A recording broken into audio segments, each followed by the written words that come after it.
The year was 1865, and Dust Creek lay sprawled across the dry belly of the western frontier like a half-dead dog, mean, dusty, and full of buried secrets. The wind blew meaner than usual that morning, tugging at the shuttered windows of the saloon and kicking up red sand along Main Street. Nothing much stirred. A tumbleweed dragged its broken bones across the road as if even it wanted to leave. Then she came. She rode in slow, saddle-worn and hunched, like she'd been traveling for weeks with no real end in sight. Her mule limped with every third step, ribs visible beneath its mangy coat. The girl sat stiff in the saddle, her back straight despite the fatigue hanging from her like dust on a coat. She couldn't have been more than 17, though the set of her jaw said she'd seen too much for that number to matter. One hand held the reins. The other gripped a worn leather-bound journal, pressed against her chest like a relic too precious for daylight. No one knew her name. Not yet. Inside the saloon, men lifted their heads as she passed by. Some squinted through smoke and whiskey, sizing her up like a stray coyote wandering too close. The barkeep, a stocky man named Ordell, froze when he caught sight of the journal. He muttered something under his breath and glanced toward the poker table where a man in a brown duster slowly folded his cards. She dismounted outside and tied the mule to a cracked hitching post. Dust clung to her boots, and her dress, once a soft lavender, was faded, frayed, and streaked with desert grime. Her eyes, pale gray and sharp, swept across the town like she was measuring its worth and finding it wanting. She walked straight into the saloon. The door creaked. Boots shifted on old floorboards. The piano player paused mid-note. She didn't flinch. Water, she said. Ordell poured from a rusted tin pitcher into a chipped cup. She drank with short, practiced sips, then reached into her satchel and pulled out the journal. The room tensed as she opened it, letting its pages rest on the counter. The binding was cracked, corners stained by time and travel, but the ink was still dark, bold lines that told a story, maybe too many. One name repeated like a prayer or a curse. Jonas Calloway. Ordell stepped back, muttering, "You best burn that thing, girl. Folks round here don't take kindly to ghosts." She looked up. "I didn't come for kindness." Outside, the dusty silence of Dust Creek began to stir. Behind the blacksmith shop, a tall figure with a crooked nose and an old cavalry coat watched her through a slit between the boards. Wex Kincaid, ex-Union scout turned bounty man, rolled a match between his teeth, eyes narrowed. He recognized that name, Jonas Calloway. A legend and a liar, depending on who you asked, and Wex had been waiting years to hear that name said aloud again. Inside the saloon, the girl flipped a page. The journal wasn't just words. It was sketches, maps, notes, symbols only the careful would notice. On one page, a drawing of a scarred wrist with a silver band. On another, a canyon with a cross carved into the stone. The writing was firm, masculine, and oddly poetic. Calloway hadn't written for the world. He'd written for someone specific. Ordell leaned in, voice lowered. "Where'd you get that book?" "It was my mother's," she said. A beat passed. The saloon held its breath. "And Jonas?" Ordell asked. She met his eyes. "He's the reason she's dead." The door creaked open behind her. A drunk stumbled in, then froze, sensing something brittle in the air. He backed out without a word.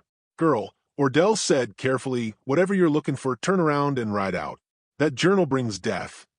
"I'm not afraid of death," she said. "I'm afraid of not knowing." The poker table was silent now. A grizzled man stood and walked out the back, his face pale. Somewhere outside, a dog barked once, sharp and alarmed. She closed the journal, slid it back into her satchel, and left. Wex Kincaid tailed her from a distance, his horse slow, his breath shallow. He didn't need a rush. He knew the trail the journal pointed to. Jonas Calloway had once double-crossed him on a job south of El Paso, left him for dead, and took a fortune buried in silver and blood. And now some dirt-crusted girl was walking into the storm with a map pinned to her chest. He grinned. She didn't make it far, just to the back alley between the saloon and the tailor shop before two men cornered her. One was thick-necked, the other wiry with a broken tooth. Wex didn't move. He wanted to see what she'd do. "Nice journal, sweetheart," one of the men said. "How about you hand it over?" She didn't scream. She didn't plead. She broke a bottle on the alley wall and slashed the wiry man across the face before they could blink. Blood sprayed across the dirt. The other man lunged, but a rifle cracked. The bullet buried itself in the post inches from his ear. A warning shot, precise as a whisper. A man stepped from the shadows, tall, lean, with a faded coat and a limp in his left leg. He didn't say a word, just leveled the rifle again. The two men bolted. The girl turned slowly, breathing hard. Her hand shook slightly, though her eyes were cold as winter glass. She stared at the man. He turned to go, but she saw it then on his wrist, a long, silver scar shaped like the sketch in her journal. He disappeared into the shadows. And the girl, for the first time since entering Dust Creek, smiled. Not from joy, from certainty. She had found him. Jonas Calloway wasn't dead. Not yet. She waited until dusk. Dust Creek quieted under a dying sun, its shadows stretching long across the dirt. The saloon's piano had gone silent. The heat gave way to wind, stirring the cottonwoods beyond the edge of town. She followed the trail left by the man with the silver scar, hoof prints pressed deep into the dust, leading out past the broken fences and skeletal windmills to where the land turned cruel and empty. She found the cabin just before nightfall, nestled between scrub pines and rock, half buried against the rise of a bluff. Smoke curled from its chimney. A mule was tied out front, a stronger one than hers, muscles thick with use. She tied hers farther down the hill and approached slow, the journal tucked under one arm like a secret she could no longer carry alone. The door creaked when she knocked. A pause. Then came the sound of metal scraping wood. A shotgun barrel appeared through the crack. "Step back," a voice rasped. "I don't get visitors, and I aim to keep it that way." "You don't remember my face," she said, "but I've been carrying your name for 17 years. Silence. "I know who you are, Jonas Calloway." The barrel didn't lower, but the door did open. Just enough. He looked older than she expected, lines carved like riverbeds across his weather-worn face, hair gone more silver than black, eyes shadowed by a past that hadn't let him sleep in years. His left hand trembled faintly as he held the shotgun. "I burned that name," he muttered. "Long time ago." She held out the journal. He didn't take it, just stared. "I read your words," she said. "To my mother. To me." "I never knew you were born," he said after a moment. "She didn't tell me." "She didn't have time," the girl replied. "She died before she could say much of anything. But she left me this." He stepped aside. Let her in. The cabin was simple. Rifle on the mantel, single cot, iron stove, and maps scattered across a battered table. A life lived in hiding. She sat while he poured 2 cups of strong coffee, then took the seat across from her. He didn't ask her name. Maybe he was afraid it would make her real. "Your mother's name was Clara," he said. "Met her in Santa Fe, winter of 47. Thought I'd found peace for once. Then the killing caught up with me. She said you were a deputy," she said. "Then you vanished." He nodded. "I wore a badge too long. Saw too many graves get filled because men like Wex Kincaid wanted justice to come with a payday. The night I quit, 3 good men died, and I buried what was left in the canyon south of here. Letters, weapons, my badge, the past." "You buried the truth," she said. He looked away. She pulled the journal from her satchel, opened to the page with the map. His eyes flicked to it. He didn't speak. "That's why I came," she said. "Not for treasure. Not even for revenge. I came to know why you disappeared, and why Wex Kincaid is hunting me like I'm wearing your shadow." His jaw clenched. Kincaid was a friend once.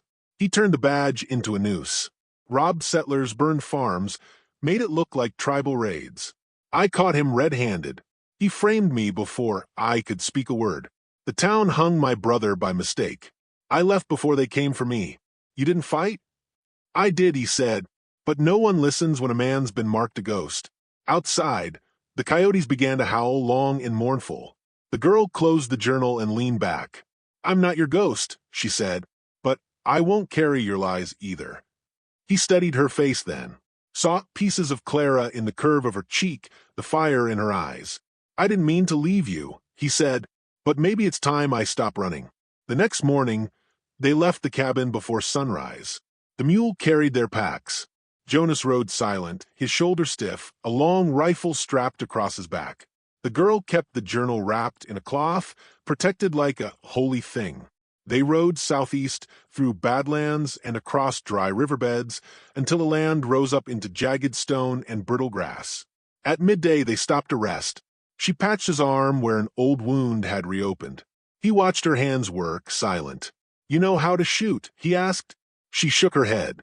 Mama didn't like guns. He handed her a revolver. Heavy, worn, loaded. "Next time Kincaid comes for you," he said, "you shoot, or you die." She didn't argue. By twilight, they reached a ridge overlooking the canyon from the journal's map. It was real, a cleft in the rock shaped like a broken jaw, a wooden cross half buried at the base. The wind howled through it like a choir of ghosts. But before they could descend, Jonah stiffened. His eyes narrowed toward the western bluff. "Riders," he said, "3 of 'em.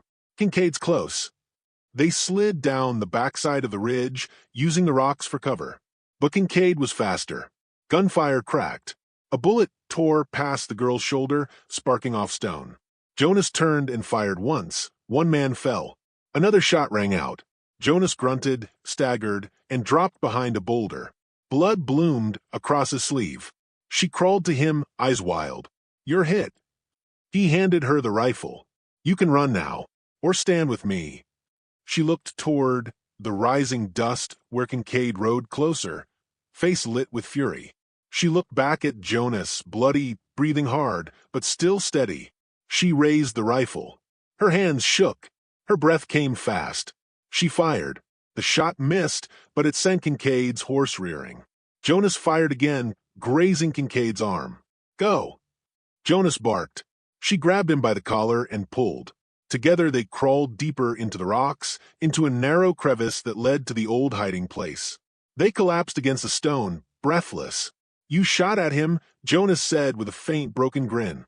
"I meant to hit him," she muttered. He laughed once, then winced. They'd survived for now, and the canyon had secrets left to tell.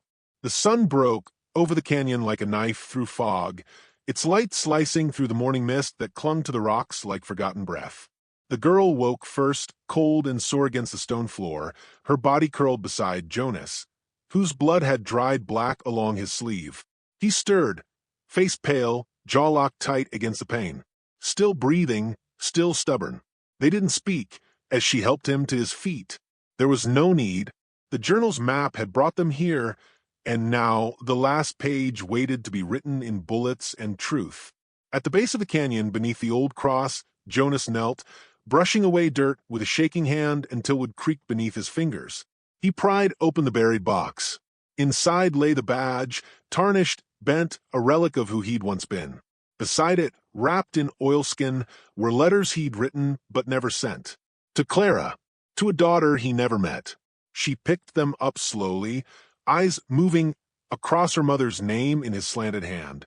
No tears came, just breath, deep and even, like a storm gathering behind her ribs.